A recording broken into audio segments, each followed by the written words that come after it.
Hello, everyone. Welcome back to the channel. Once again, we're taking a look at this Star Wars novelization. In a previous video, I read to you from the prologue, and in this video, I'd like to show you the photo insert section of this book, which is quite interesting because not only does it include really nice photos both behind the scenes and from scenes of the movie, but also has some interesting background information. So I'm going to go ahead and read to you from this section.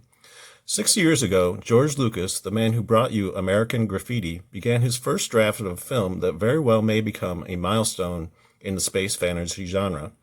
The high-energy adventure ignites the hardware of contemporary science fiction with the romantic fantasies of swords and sorcery. Star Wars is an imaginative entertainment experience which takes the audience to an unknown galaxy thousands of light years from Earth. Written and designed for the large screen, the live-action fantasy adventure film follows a young man, Luke Skywalker, through exotic worlds uniquely different from our own. Beginning on the small arid planet of Tatooine, Luke plunges into an extraordinary intergalactic search for a kidnapped rebel princess. His odyssey finally culminates in a wild, terrifying space battle over a large satellite battle station, Death Star. Luke is joined by several friends, space pilots, outlaws, mechanical robots, and a large furry Wookiee. And together they battle numerous villains and creatures in a massive galactic civil war. So this gives you the basic premise of Star Wars, and here you can see Luke and his land speeder. And then on the next page, it's a little bit about the production. It says, producer Gary Kurtz and writer-director George Lucas, the team responsible for the highly successful American Graffiti, began production 3 years ago to create this impressive space adventure.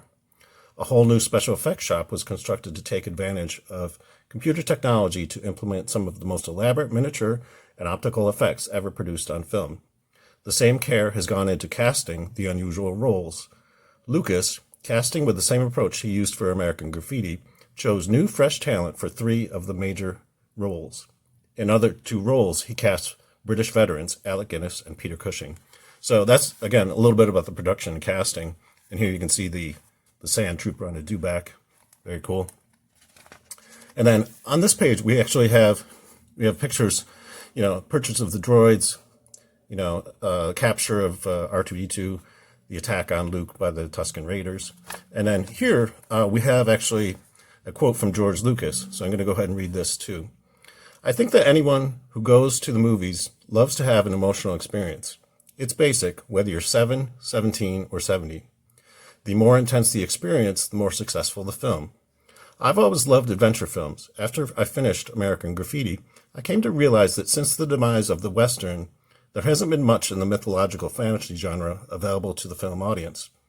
So instead of making Isn't It Terrible What's Happening to Mankind movies, which is how I began, I decided to try and fill that gap. I'd make a film so rooted in imagination that the grimness of everyday life would not follow the audience into the theater. In other words, for 2 hours, they could forget.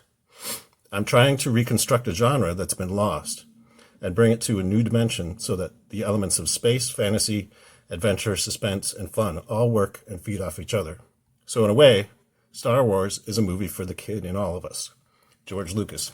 I think that kind of sums it up. I mean, I wouldn't call it a kid's movie, but it's definitely made in such a way that it appeals to multiple audiences.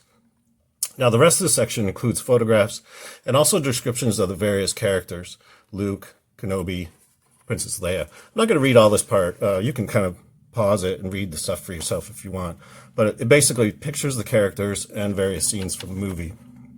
You can see the scene where Luke is getting ready to train with a lightsaber, and Han is being skeptical about the Force. Pictures of Darth Vader, Han, and Tarkin. You can see Kenobi sabotaging the Death Star. Pictures of 3PO, R2, Chewbacca. Luke getting ready to swing across the chasm with Princess Leia. And again, write-ups on each of the characters.